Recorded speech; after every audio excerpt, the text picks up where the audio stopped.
Hello everyone, I'm your host Mariana and you're listening to A Degree Farther, the official podcast of the graduate school at Hood College, where we feature current students, alumni and faculty who are innovators on our campus and in our community.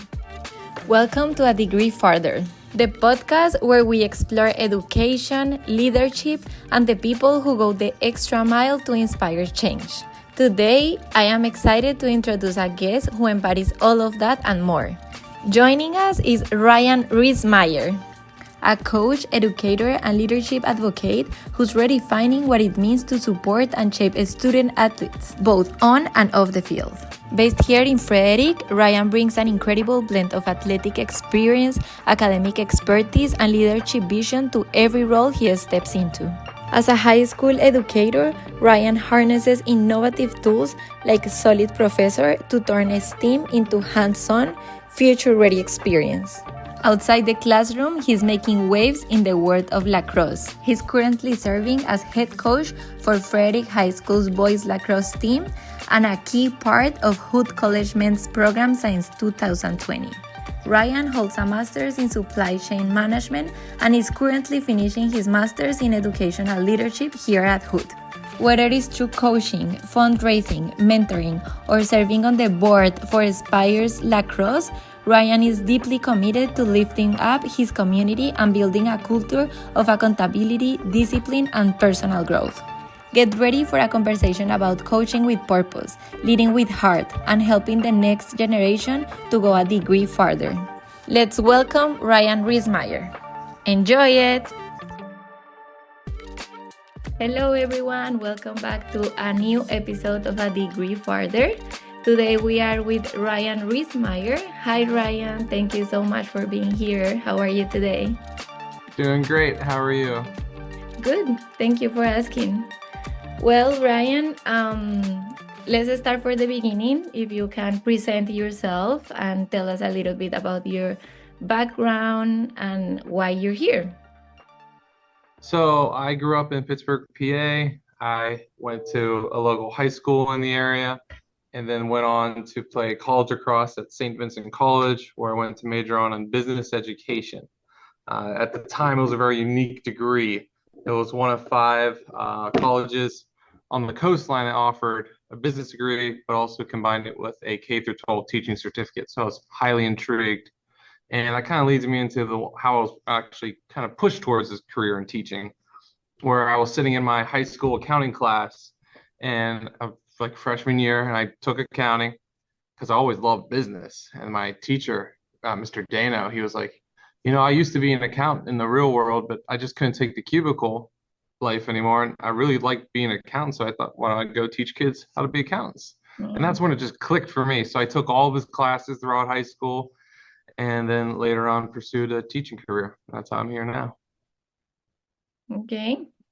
And what you're doing in Hood College? Like, what is your role here in Hood College? So at Hood College, I am a graduate student doing our educational leadership program. But prior to starting that, I was actually invited to be on the Hood College men's lacrosse team as a coaching staff member. And my role is to help Coach Barber run the defense and facilitate player growth, specifically amongst the goalies. So I've been very familiar with Hood because prior to being a high school teacher, before COVID hit, I was a college coach up at St. Vincent College. So I've known of Hood, I've known the great representation, the beautiful campus, and all the people that are on this lovely professional staff that I like to call my professors. Yeah, I agree. So you're doing your master in educational leadership, right? Yes. Okay. So one of the main topics that we talk, sorry, in this podcast is like how people balance the life. And every time we find someone that is doing so many things as you do, we always try to understand and know how people find wellness and mental health in the middle of so many roles. So if you could tell me a little bit of that in your life, how that looks in your life. So I always love this question, and I get this question regularly when I talk to my family and friends of like all the things I do. Like, how do you do it? And honestly, I think the best way is one to have structure, and then two to create little deadlines, and the third is I cut my days up into fifths. So, I'll give you a quick rundown what Monday through Friday looks for me. 5 a.m., my alarm goes off. I throw on the gym clothes and I get a workout. That's like my mental space. It's just me, music, and working out, and I feel like that kind of energizes my day. Then school day starts from 7 to 2:15. So I'm in the classroom doing my normal job, teaching, creating lesson plans, working with my students. And then during certain parts of the season, I also coach my high school golf team. So then you got the after school activities. So coaching kids goes from 2:30 to 6 p.m. That's my other part of the day. And then the last part is back to focusing on me, which is continuing my education. So I normally knock out my graduate work between 6 to 8 p.m. And then 8 to 10 is some type of light reading or studying for the graduate exams I'm about to take so I can get my license to be a principal in the state of Maryland. So really, if I had to say someone, what's the best thing to do? Look at your day, chunk it appropriately, and when you take out those little chunks, to me, those are little wins. And when you have little wins, your momentum throughout the day is so much more effective. Thank you. Yeah. So structure and organization. When you feel you have good resting, when is your time to rest? Between 10 and 5 a.m. That's Okay. called sleep. I am a very lights off type sleeper. As soon as my head hits the pillow, I'm out. Now, if you want to, I also factor in Sunday as my day of rest. I tend to do very little. I tend to do mindless, what I call mindless stuff nowadays, which is house chores, take care of the lawn, do the laundry, and just and then think about what I need to do Monday through Saturday.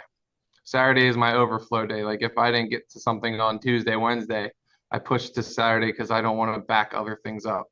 And I guess that goes back. So I already have a master's degree. This educational one will be my second, and that was in supply chain management. And we had a whole class on just logistics and what I call also logistical thinking.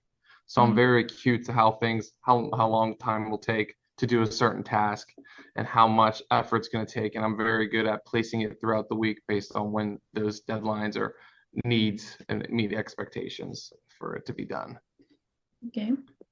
I would like to come back to the process before doing the first master and becoming a teacher, and or in general in all the process you've been through, if you can share with us some of the like turning points you have in the career and moments in which you say like, yeah, this is what I'm in the right path, or moments in which you adopted and like those hard situations to get for to the point that you are now. So it's been a unique path for me. And I would say all a bunch of little events led to where I am now. The first event, it really didn't hit me until I look back on it, was I really started to develop a love to working and teaching others when my high school coach created this program where the high school lacrosse players, like I'm in high school playing, would go down to a middle school practice once or twice a week to go help those young kids develop and learn lacrosse. So that's where I really started to develop, like I said, a love for teaching and working with others. Then later on, when I was in high school, like I reiterated before, like I always loved business, but I couldn't see myself being in a cubicle like my high school teacher. So that's like when the light bulb clicked. And then all of a sudden I'm getting recruited, and St. Vincent has this perfect degree where I can have a business major and a K through 12 certificate, which makes me highly desirable in, a lot of educational settings because of the way that the education platform is developing with more technology, more business driven, what we call now real world assets like skills. So I would say it just was these little events over time.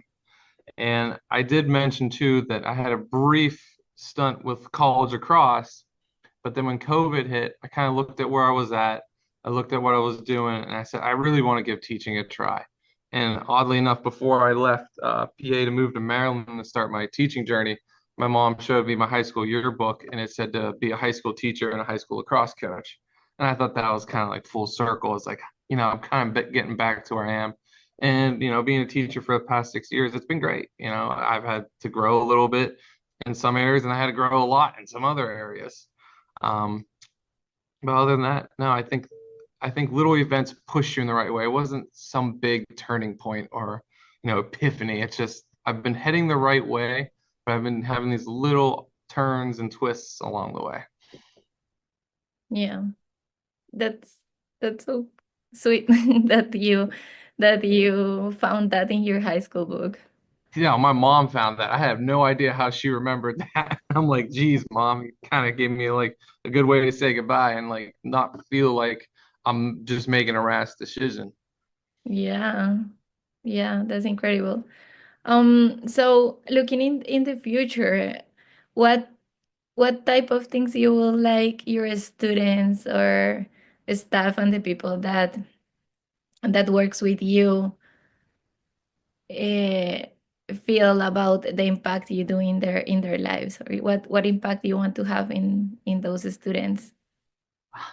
You know, I think the biggest impact that I would like to leave with students is just take every learning opportunity and walk away with something new or something better, like you bettered yourself in some way. A lot of times students will walk in to like a chemistry class and they'll be like, I'm not going to be a chemist. Like, I don't need this. I'm like, no, no. Go in there and try to find something that you could later on apply to what you want to be. Because, it's not always going to be what you want. And I had Mhm. this one conversation with one of my high school kids. I'm like, hey, if you want to be a doctor, you're going to have to learn to love chemistry. He's like, well, I'm not going to create new chemicals. I'm like, no, but you're going to have to take that in college. So I think what I would really love to instill within my students, staff that I may run one day is just be open to opportunities. Don't shut anything away. Take the time to sit down, learn something new. And looking back on my journey, it's like if you had to ask high school Ryan that he would have two master's degree, two certificates, he would laugh because I wasn't that type of student, but I learned to grow and just take opportunities, which led me to another opportunity, which led me to another spot. And you make these little chain connections, and then they all add up to a bigger part of your life at the end. So Mhm. that's what I would say. I would want my students and staff just take more opportunities, learn, run away with something, and if it didn't pan out, at least you said you tried. Mhm. Yeah, and now that you're talking about that, right now you're doing this master degree in the leadership program. If you can tell us a little bit about how this program is impacting your life, and yeah, how is it for you, and what pushed you to do. I mean, you already talked a little bit about what pushed you to take this direction, but maybe share about your experience here at Hood with this master degree. So the way I entered into the Hood program was I was talking amongst a couple of my faculty members, some of my coworkers, and my department chair at the time. She said she did the Hood program. And I got to learn about it. And I've always been a believer, do now rather than do later. And I know teaching may not be my whole future, but maybe something higher up, such as an assistant principal to later on become a principal, maybe become an athletic director. I know that that takes time and that takes energy, but also that takes a lot more like investing in your educational future. So when I heard that I was able to jump in the master's program sooner than later, I welcomed that. I was under the assumption that you had to have 5 years of teaching. Well, no, I only needed two. And so I jumped into it. And this has been great because I've only been teaching for 6 years, but the last 2 years have been my best years because of the Hood Masters program. The things I've learned really brushed up on stuff that I learned back in college, which was I graduated from St. Vincent in 2014, but also refreshed my thought process of what I should be doing in the classroom. So at the same time, I'm getting better as a teacher, but also my students are getting a better version of me. So it was almost like I was doing night school to help my students, but I'm also doing it to help myself. It was great.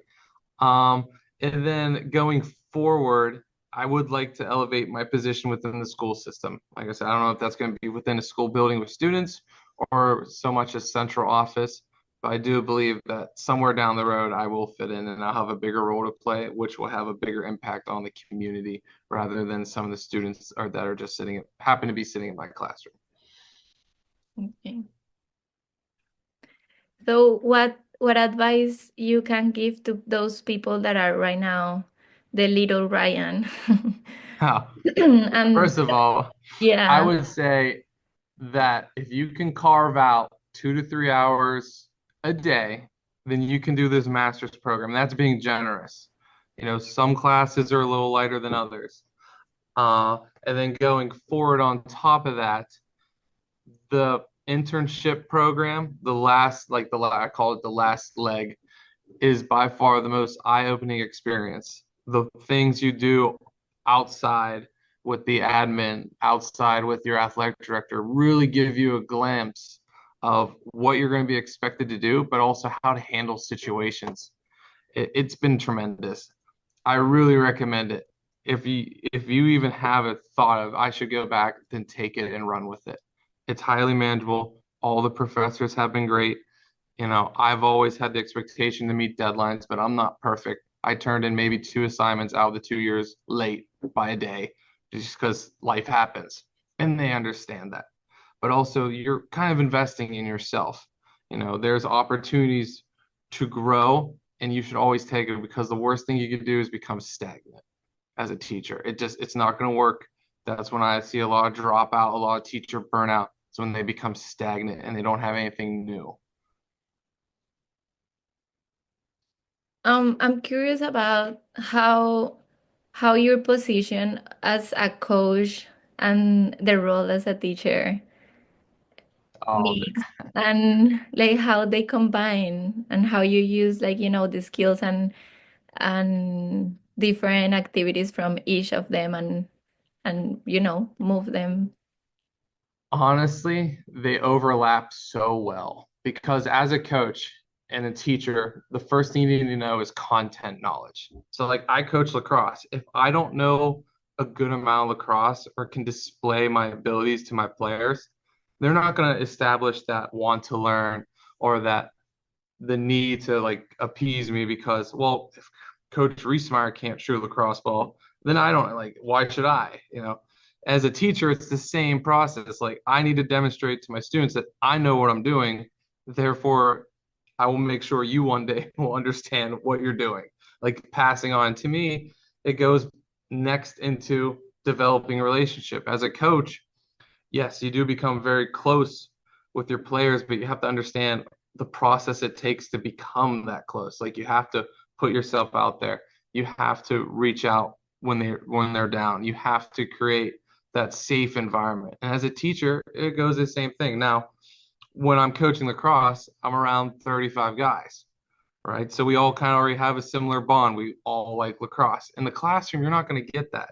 You may have 30 students and half might be female and half might be male, which then you have to learn how to interact with different people of different backgrounds. But once again, it's about forming relationships. On top of that, managing the team is no different than managing a classroom. You have to create standards, you have to create expectations. You have to ensure that everyone is treated the same, but they're also encouraged to be better. It's very easy to play favorites on the lacrosse field because some kids are going to be more naturally gifted athletes. Same could be true in the classroom. You're going to have that one student that is more naturally gifted in architecture, and you, as a teacher, you can kind of want to drift towards this because you see someone having those successes, but you got to worry about the student that's struggling. So you have to bring it up. And the one thing my high school coach always said, you're only as good as the weakest link on the chain. So in the classroom, I really take that approach. Like, I want to make all my students as strong as possible, but make sure I don't forget about the weak ones. We want to promote everyone equally. And then a term that I've coined over the years, and I remember saying this all the time when I was giving recruiting tours to my prospective student athletes for college. I would always say teaching is a skill, but coaching is an art. So, the skill set of being able to relay information to get the best practice plans, the best lessons plans, that's a skill. You really have to hone in and develop it. Well, coaching is an art. When you see coaches being passionate, how they exuberate the energy amongst their players, that is to me very artistic. Like you just gotta be genuine and just let it out. So I do believe they go hand in hand, and no doubt I have it. You can see it back and forth. And I have a lot of kids in the hallway calling me Coach Riesmeyer. So I get a little bit at best of both worlds in the hallways. I can see your passion and love for this when you're talking, and I'm so grateful for those students and people that is having the opportunity to be like having you as a teacher or as a coach, because I think that's what kids need. So thank you so much for that passion you put and effort. Um, Thank you so much for being here. I would like to know one book, quote, podcast, or something that you feel that was a game changer for your life or that really impacted you. So I'm a quote guy. I love quotes because it's an easy way to get refocused and motivated. And for my practices for my lacrosse team, I always put a quote on each practice plan to either, give them something to look forward to or to help them, shake off a bad loss that may have happened. And I use quotes once again to just kind of realign myself every once in a while. And the quote I'm going to share with you is this one. So the quote goes, compete against others and you will get bitter. Compete against yourself and you will get better. To me, this quote hits home a lot, especially in today's modern age, where it's so easy to compare yourself to others with social media, material success, and people being able to display. It's very easy to become frustrated with where you're at. But if you can learn to just look at yourself and say, I was a day better than yesterday, I was a month better since, September. If you can honestly look and say you got better, then there's no need to worry about anyone else. So it's a quote I do say to myself every once in a while, and it's one I won't forget. Thank you so much for saying that. I think it's so important for people to hear it in these days. Yeah, so especially with young student athletes and young students, it's almost misleading where they could just hop on and see someone else doing a great job and they feel like, well, I did the same thing, but I'm not getting recognized. Well, if you and that person did the same thing and both got better, you both had your own wins. Yeah, absolutely. Well, once again, thank you for what you're doing. That's what makes kids not just get great professional leaders or sport people, but also better humans. And I think that's what we need in this society. So thank you so much for what you're doing. Well, thank you. It's been a pleasure on this show, and I hope people walk away with something new that they learned. I'm sure they will. Is there anything else you would like to add before saying bye? No, I would just like to give a little shout out to Professor Shea, who's been my head advisor for my master's program at Hood College. He's done nothing but exceptional work. I've loved every class, and he's been the best advisor. And he's the best when he responds to you back on a Sunday morning at 9 a.m. saying that you can't make class on Tuesday because you have an away game with your team. So that's why he's the best. So thank you so much. And that's it for me. Well, thank you so much for being here and good luck with everything else. Thank you. Same to you. Thank you so much for listening to A Degree Further, the official podcast of the graduate school at Hood College, where we help you go farther in your life, in your career, and in your community. Be sure to tune in next time and to catch up on all the latest episodes. Visit hood.edu/a degree further. I'm your host, Mariana, and thank you so much for listening.